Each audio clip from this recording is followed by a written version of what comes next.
समय फाल्गुन का महीना चल रहा है और फाल्गुन के महीने में 2-3 बातें बहुत ही महत्वपूर्ण होती हैं।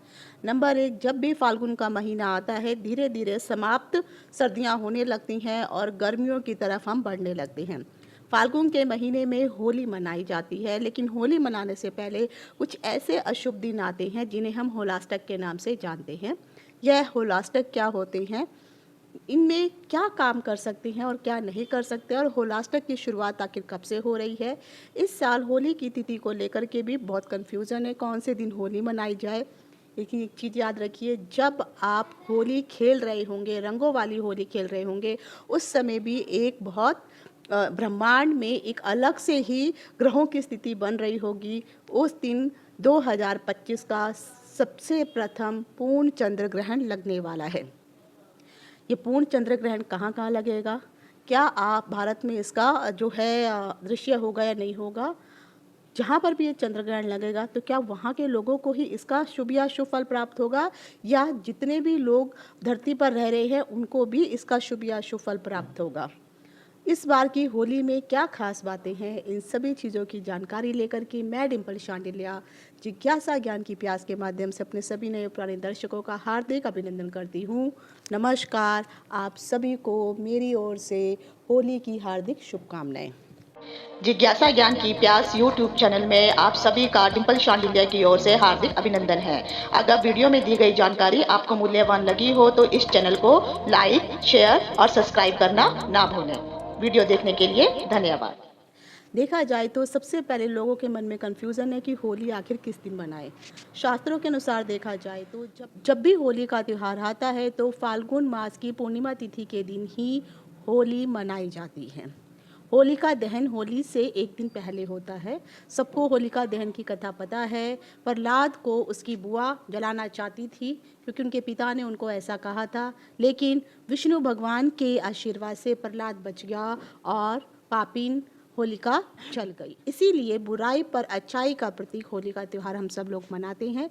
जिस दिन होलिका दहन है वह 13 तारीख है, क्योंकि तिथियां आगे पीछे हो रही हैं। इससे संबंधित मैंने संपूर्ण वीडियो बना रखा है ज्योतिष अथवा ज्ञान सागर में, आप वो सारे वीडियो देख सकते हैं। उनका लिंक मैं डिस्क्रिप्शन बॉक्स में दे दूँगी। तो 13 तारीख को जो है, क्योंकि शाम के वक्त आपको होली जलानी होती है और उस समय पूर्णिमा तिथि जो है शुरू हो चुकी होगी। अमूमन 10-11 बजे के आसपास 13 तारीख को जो पूर्णिमा तिथि की शुरुआत हो रही है। तो आपको जो होलिका दहन करना है वह रात्रि के 11 साढ़े 11 बजे के आसपास होलिका दहन का मुहूर्त निकल रहा है, उस समय आप होलिका दहन करेंगे। होलिका दहन के पश्चात जो है कुछ, जब भी आप होलिका दहन करने के लिए जाते हैं तो उस समय कुछ पूजा विधि अवश्य अपनाई जाती है। होलिका दहन की पूजा किस प्रकार से की जाती है, इससे संबंधित भी वीडियो मैंने बनाया है, उसका लिंक मैं डिस्क्रिप्शन बॉक्स में दे दूँगी। आप उसको देखिए और उसी के अनुसार अगर आपको होलिका दहन की पूजा नहीं आती है तो आप उस हिसाब से पूजा अर्चना कर सकते हैं। उसके अगले दिन जो है 12 साढ़े 12 बजे तक पूर्णिमा तिथि व्याप्त रहने वाली है। तो 14 तारीख को हम सब जो है रंगों वाली होली खेलने वाले हैं। जब आप रंगों वाली होली खेल रहे होंगे उस समय ब्रह्मांड में जो है केतु के द्वारा चंद्रमा को ग्रास किया जाएगा, अर्थात उस समय ग्रहण लग रहा होगा। हालांकि यह जो ग्रहण है भारत में नहीं बल्कि विदेशों में ही चल रहा है, लेकिन याद रखिए ब्रह्मांड में जो भी घटना होती है और उन सबका असर जो भी पृथ्वीवासी हैं इन सब के ऊपर पड़ता है। तो आप ये नहीं कह सकते कि ये ग्रहण विदेशों में चल रहा है तो इसका असर आपके ऊपर नहीं होगा। हाँ, शास्त्रों के अनुसार ये जरूर कहा गया है कि जहाँ पर ग्रहण नहीं दिखाई देगा वहाँ पर जरूर इसका असर कम होगा, लेकिन जिस भी राशि पर यह ग्रहण चल रहा है और उस राशि के अलावा जो भी चक्र की 12 राशियाँ हैं उन सभी को इस ग्रहण का कहीं ना कहीं शुभ या अशुभ फल अवश्य प्राप्त होने वाला है। यह ग्रहण जो है 14 तारीख को अगर आप देखेंगे तो सुबह 9 बजे के आसपास इंडियन कैलेंडर के अनुसार जो है ये ग्रहण चालू हो जाएगा और इसकी जो समाप्ति होने वाली है वो 2:30-3 बजे के आसपास जो है ये ग्रहण की समाप्ति हो जाएगी। तो कुल मिलाकर के देखा जाए तो एटलीस्ट 6 घंटे की अवधि का यह ग्रहण लगने वाला है। यह ग्रहण जो है प्रशांत महासागर, अमेरिका, अफ्रीका, ऑस्ट्रेलिया और अन्य जो भी पश्चिमी देश है वहाँ पर यह ग्रहण लगने लगने वाला है, तो उन लोगों के ऊपर तो इसका प्रभाव बहुत अधिक पड़ेगा ही पड़ेगा। तो इसलिए जो भी लोग विदेश में रहते हैं उनके लिए इस ग्रहण का सूतक मान्य होगा। आपको सूतक के समय जो भी परिहार करने के लिए कहा जाता है वो उन परिहारों को आप अवश्य कीजिए। याद रखिए, जब भी चंद्र ग्रहण होता है तो चंद्र ग्रहण के 8 घंटे पहले ही सूतक मान्य हो जाता है। तो भारतीय समय के अनुसार 9:30 बजे के आसपास ग्रहण चालू होगा। तो उसके अकॉर्डिंग आप जिस भी विदेश में रहते हैं उसके अकॉर्डिंग आप टाइम को मैच करके जो है सूतक के हिसाब से कार्य करना शुरू कर सकते हैं। उसके बाद आता है कि आखिर ये ग्रहण कौन सी राशि पे लग रहा है। तो इस बार जब भी चंद्रमा जो है अपना राशि परिवर्तन करेंगे, वह जो राशि परिवर्तन करने वाले हैं 14 तारीख को करेंगे और वह सिंह राशि से निकल कर के जो है कन्या राशि में चले जाएंगे और वह कन्या राशि के उत्तरा फाल्गुनी नक्षत्र के चारों चरणों का भोग करेंगे। तो जब वो उत्तरा फाल्गुनी नक्षत्र पर जा रहे हैं तो जितने भी कन्या राशि के जो जातक हैं और जिनका जन्म उत्तरा फाल्गुनी नक्षत्र के अंतर्गत हुआ है, उनके अलावा जो अन्य जातक हैं उनको भी कहीं ना कहीं इस ग्रहण का अशुभ फल अवश्य प्राप्त होगा। अगर ये ग्रहण आपके तीसरे, छठे, 11वें भाव पर पड़ रहा है तो आपको इससे फायदा होने वाला है। बाकी सभी जितनी भी राशियां हैं उनको कहीं ना कहीं दुष्प्रभाव इसके झेलने पड़ेंगे। इस ग्रहण के कारण आपको मानसिक संताप होने वाला है, चिंताएं बढ़ने वाली हैं, शारीरिक कष्ट होने वाला है, धन से संबंधित मुश्किलें भी आपको आने वाली हैं और ख़ासकर आपकी रातों की नींद उड़ने वाली है। अगर आप कोई व्यवसाय इत्यादि कर रहे हैं तो उसमें भी कहीं ना कहीं जो है मुश्किलों का सामना आपको करना पड़ेगा। लेकिन याद रखिए, शास्त्रों के अनुसार ये बात कही गई है कि इस ग्रहण का प्रभाव तब तक ही रहेगा जब तक अगला ग्रहण नहीं आ जाता।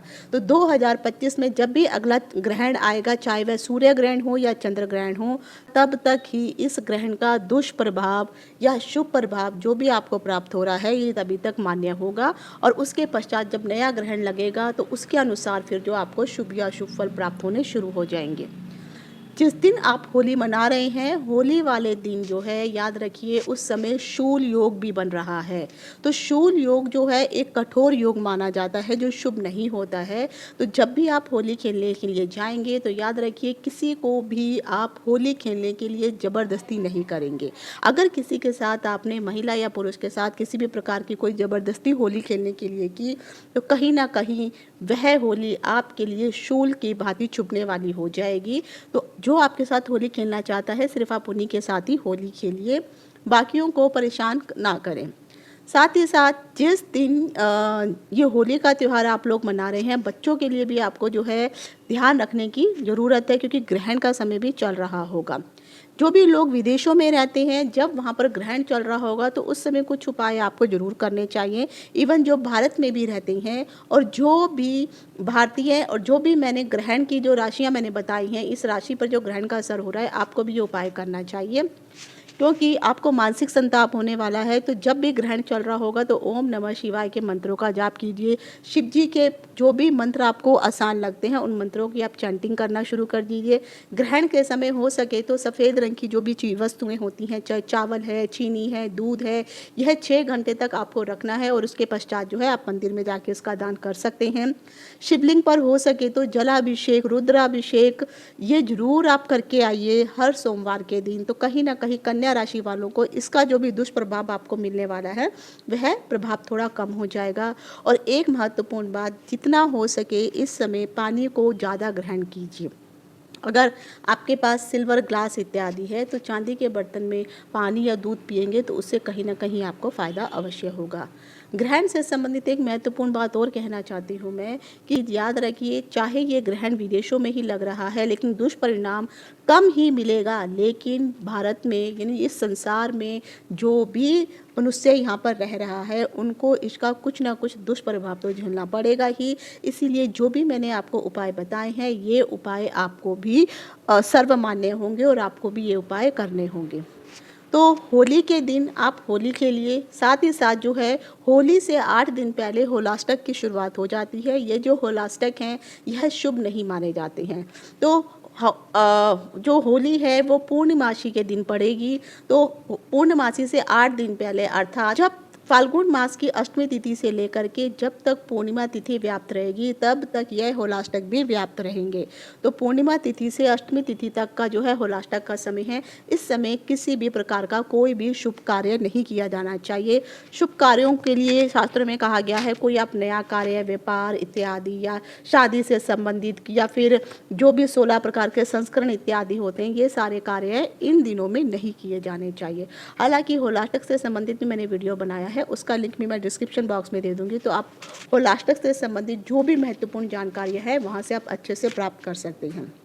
तो जो भी मैंने आपको होली से संबंधित, होलाष्टक से संबंधित और ग्रहण से संबंधित जो जानकारियाँ दी हैं, ये जानकारियाँ आशा करती हूँ आपके लिए महत्वपूर्ण होंगी।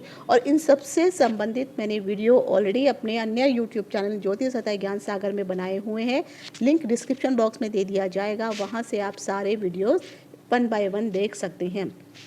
लेकिन होलिका का जब भी आप होलिका दहन करने वाले हैं, उस दिन कुछ लोग व्रत इत्यादि भी करते हैं। उसका भी विधान शास्त्रों में किस प्रकार से बताया गया है वो भी उसमें बताया हुआ है। मोस्टली एमपी के और यूपी के लोग और खासकर जो बिहार के लोग हैं वे होलिका पूजन को बहुत अधिक महत्व देते हैं। तो उन लोगों को होलिका की पूजा किस प्रकार से की जाती है, होलिका दहन की, उनको पता है। लेकिन जो अन्य लोग जिनको होलिका दहन की पूजन के महत्व के बारे में नहीं पता है, वह उस वीडियो में जा कर के सारी जानकारी हासिल कर सकते हैं। तो ये थी होली से संबंधित, होलिका दहन और ग्रहण जिस दिन लग रहा है उससे संबंधित महत्वपूर्ण जानकारी। साथ ही साथ जब भी होली इत्यादि आती है तो होली के पश्चात जो है रंग पंचमी का त्यौहार भी आता है। आखिर ये रंग पंचमी का त्यौहार होता क्या है, यह क्यों मनाया जाता है, कब मनाया जाता है, इससे संबंधित भी मैं एक वीडियो बनाने वाली हूँ। वह भी बहुत ही महत्वपूर्ण है क्योंकि रंग पंचमी का जो त्यौहार है वह मथुरा यूपी में बहुत अधिक प्रचलित है और एवं मध्य प्रदेश में भी इस खेल को खेला जाता है। तो रंग पंचमी आखिर होती क्या है, इसका त्यौहार हमारे लिए क्यों महत्वपूर्ण है। तो जितने भी कृष्ण भक्त होते हैं या जो भी हिंदू सनातन धर्म के लोग हैं, वे रंग पंचमी का त्यौहार होली के पश्चात अवश्य मनाते हैं। तो यह क्यों मनाया जाता है, इसके बारे में भी मैं वीडियो का लिंक नीचे दूंगी, वहां से आप इसको देख सकते हैं। तो आशा करती हूँ जो भी मैंने होली से संबंधित, होलाष्टक से संबंधित और ग्रहण से लेकर के रंग पंचमी का जो भी हम त्यौहार मनाने वाले हैं उससे संबंधित महत्वपूर्ण जानकारियाँ आपको प्रदान की हैं। अगर आपको अन्य जानकारियाँ चाहिए तो आप कमेंट बॉक्स में लिखकर मुझसे पूछ सकते हैं। आपको ये जानकारी कैसी लगी कमेंट्स करके ज़रूर बताइए। आप सभी को डिम्पल शांडिल्य की तरफ से होलिका दहन, होली और रंग पंचमी की हार्दिक शुभकामनाएं। अच्छे से होली मनाइए, सेफ होली मनाइए, जो भी प्राकृतिक कलर है उन्हीं का प्रयोग कीजिए। इति शुभम, नमस्कार।